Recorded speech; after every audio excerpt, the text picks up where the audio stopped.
Alright guys, overwhelming na naman kami sa stocks. Bukas maaga magkakarga na naman kami. Alright.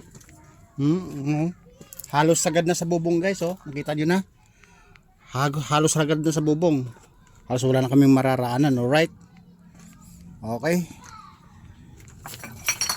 Ayan Ngayon guys, lalabas naman tayo. Kasi puro trabaho, kayayari ko lang sa mga ginagawa ko Lalabas ako, pupunta ako sa highway, papuntang Tulay kasi nakaparada yung ibang motor ko doon. Titignan natin kung ano nangyari sa motor natin, kung ano sistema, kung okay pa ba, kung wala bang gumagalaw o walang nanloko sa mga gamit natin. Kasi minsan kasi doon guys, tinatanggal yung spark plug, tinatanggalan ng gasolina. Madalawang linggo mahigit mo doon. Ayun kasi nga guys, napunta doon sa may paahon na ganun sa kabilang kanto kasi nga wala na kaming paradahan. Yung bakante na yan sa gitna, ayun kaalis lang, nagpunta sa bayan.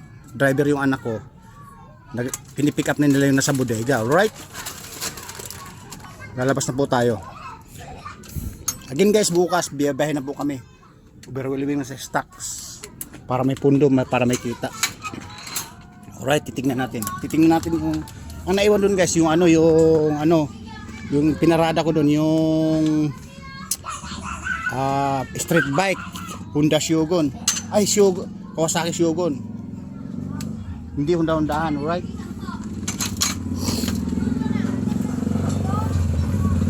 punta tayo guys.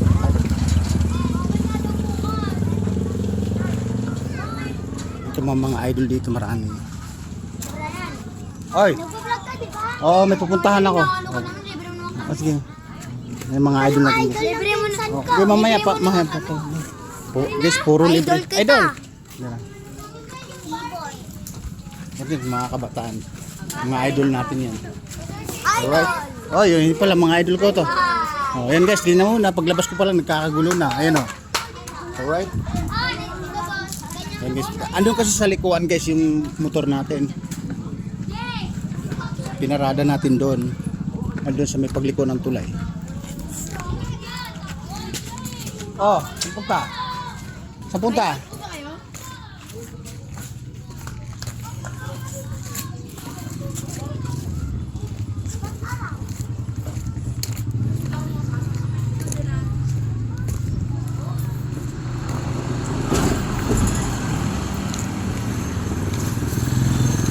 Dito guys, yung motor na sinasabi ko, yung Kawasaki Aura.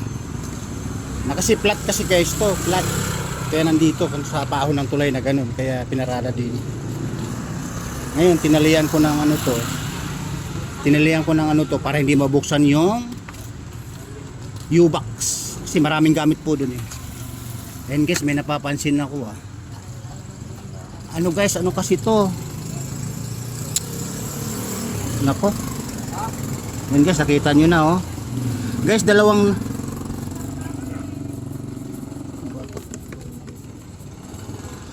linggo mahigit natin sa nakaparada dito guys. Tinanggal yung float, yung salaan ng yung salaan ng gasolina, yung filter, yung salaan ng gasolina. Yan ang mahirap dito guys, pag pinarada mo ng matagal ang parada dito maghapon lang, o kaya mahirap na aabutin na magdamag maghapon kasi nga minsan naluloko nga, minsan pinuputol yung mga wire, tinatanggal yung spark plug. Yan And guys, tandaan nyo, walang floater na yung gasolina. Bakit? Marites ka rin Yes, marites. Okay, tambak na. Alright, nagkukontent ako pogi. Alam mo ba to, motor ko to. Saan ka ba umuwi? Alright. Uwi ka na, baka masagasaan ka dyan. Ito kasi guys, halos ilang araw ko napapansin to. Ngayon natuluyan ng tinanggal. Hinugot siguro ng mga bata dito, mga nakaupo dito. Then pag-ahon nga ng Tulay sa lugar namin, kasi dito talaga priority ng parada, kaso nga lang niluloko. Ayun guys, dito andito yung yung mga gamit ko sa loob. Andito yung charger. Idol, nandiyan kayo. Idol natin yun guys, may hawak na bata. Alright. Ay guys, tandaan no, ito na yung paahon ng tulay na pinapadahan. Marami kasi nakaparada dito. Gawin natin. Kaso nga lang, tinanggal yung ano. Sakit ng ulo na naman yun. Ilang araw lang eh. Yan, punta tayo dito sa bida-bida. Oy! Itong mga idol ko to ah. Napapanood mo yung mga videos natin? Alright. Happy naman, tuwa. O, sobrang tuwa. Ayun. Nakukontent ako kinontent ko yung motor ko kasi 2 linggo na mahigit na ano dyan nakaparada. Minsan nga daw pinapaandar ng bata kasama nito. Sinasabi sa akin. Buti naman minsan nababawal nyo. Pinabawal. Yung isa Yung isa kasi pinaglalaroan. Papunta ron. papunta pa ganon. Buti hindi nilalayo. Hindi naman, hanggang doon lang, papunta ron. Alright guys, maling araw yun ano. Siguro. Ay guys, pinaglalaroan na pala, buti na ibaba na natin yung panghanap buhay doon. Kasi binaba ko na panghanap buhay namin yun eh. Ito kasi flat to, kaya Pinaglalaroan, hindi malalaro dahil ano eh. flat tapos tinanggalan naman ngayon ng parang hinugot yung filter ng hose ng gasolina. Gasolina. Meron naman ako noon, walang problema, basta okay lang naman dyan. Mga bata, Sino kaya yung na yun, papatakbo pati patagamihan? talaga lang sa looban ninyo. Kilala ko yun. Mga kilala mo yun, mga Oo. bata pa. Punta muna ako dito. Oo. No. Makukulit sa bata ka. Mamaya mapanood mo to. Alright. Yes, ano yung tanod yun? Alright, dito naman tayo sa bida-bida ngayon. Guys, nakita nyo naman, diba? Kahit ganito lang yung natin, galing tayo sa trabaho, maraming nakakapansin. Kaso nga lang, sarado na yung pwesto dito. Oh!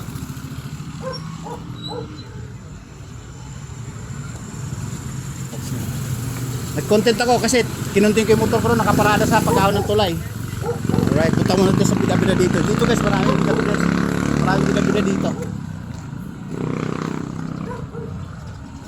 Ayun sa may ano na yun oh.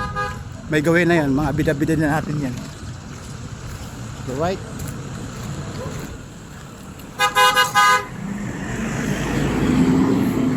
Tatawid tayo, magbida-bida tayo doon.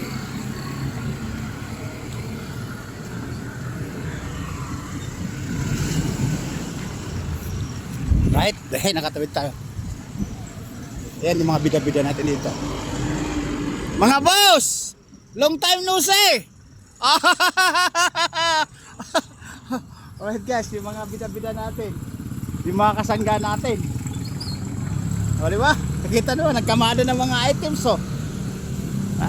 Nagkamada ng pagpipirahan, pagkwartahan oh. Jimmy, naka-on cam tayo.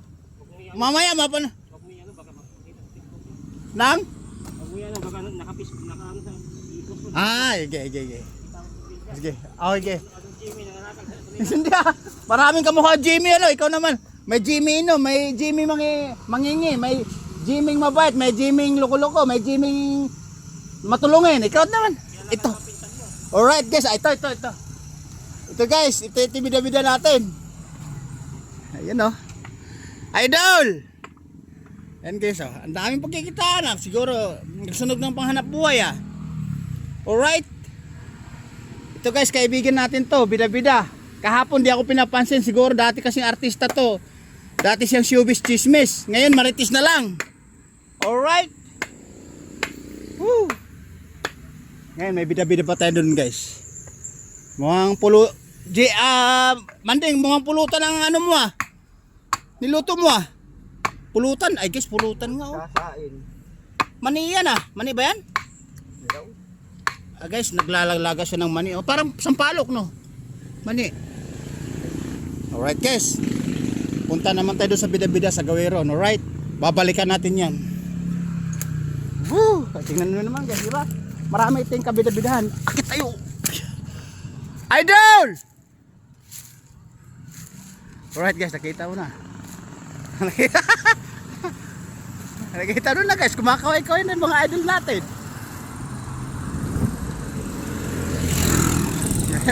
Ito suki natin sa vulcanize yan. Ito suki natin sa vulcanize dito. Alright. Tatawid tayo.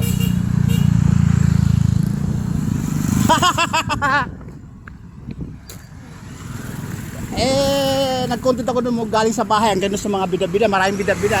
Ikinuntin ko yung motor ko na ano, 2 linggo mahigit na naka-stack sa pag-ahon ng tulay. Nakita ko tinanggalan ng ano, yung sala ng ano, filter ng gasolina. Oo. Yun lang, madali lang naman, mayroon naman tayo nun eh. Kaso nga lang, yung mga pakialamero nga lang kasi. Alright guys, ito pasayro sigurado to, kaya napahinto po yan. Behind Dingalan to, no? Ayun, Dingalan Trans nga. Red guys, kasi pagka sa terminal kasi, may mga humahabol na mga pasayros. Papadala lang yan doon. Oh, papadala. Parang quickly padala. Alright. Oo. Ayan guys, oh. Sa side siya, na traffic po siya. Eh kasi karamihan kasi guys, mga bus na malalayong biyahe, may mga padala, mga bagaheng ganyan. Pinapadala sa madalas na pwesto. Alright?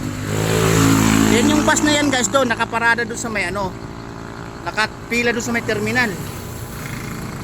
And malapit lang yung terminal guys, papunta dito. Papuntang Dingalan po yan. Siguro ang biyahe nun 3 oras, 2 oras ano. Ayun guys, 3 mahigit. Pero pag motor siguro wala pang 3 oras, di ba? Single. Kasi walang traffic yun eh. Alright. O, di ba? Guys, kita nyo naman. Eh kasi malapit lang sa terminal to. Lugar na to. Marami po kasi exit kasi. May exit dun sa kabila, may exit sa gitna, may pa-exit sa right side. Papuntang highway na po yan, papuntang bundok. Alright? Buti wala kagayang customer ngayon, o kaalis lang. Alright guys, ito kasi madalas namin nagpapagawa dito, nagbida-bida, tapos habang nagpapagawa, naabutan ko maraming nakapila. O di ba? Ngayon naabutan ko wala kasi nagkunti tayo mula dun sa bahay. Ngayon, katulad niyan, traffic po yan, oh. Nag-traffic. Kaya hapon na, lalo na sa may ano. Alright.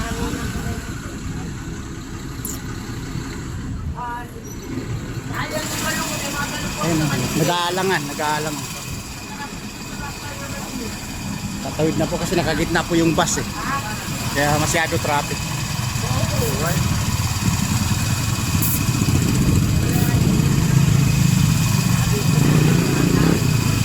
Yung bus ang dahilan guys, kaya nagka-traffic.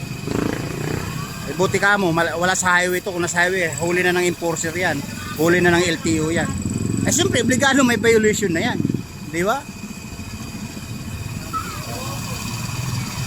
Yan, dire-diretso po yan. Ayan guys, tingnan yung traffic. Ayan. Ganyan sa lugar namin, Lakasan. Oh. Ayan, nakaalis na kaya wala, maluwag na yung traffic. Alright. Ganyan dito kasabing guys. Again guys, napunta lang tayo dito kasi pinuntahan natin yung mga bida-bida natin. Alright. Alright guys, ibababa ko na. Kasi mahaba na yung biyahe natin mula Isabela, Davao na. Alright. Babo. Boss, kaway-kaway. Alright.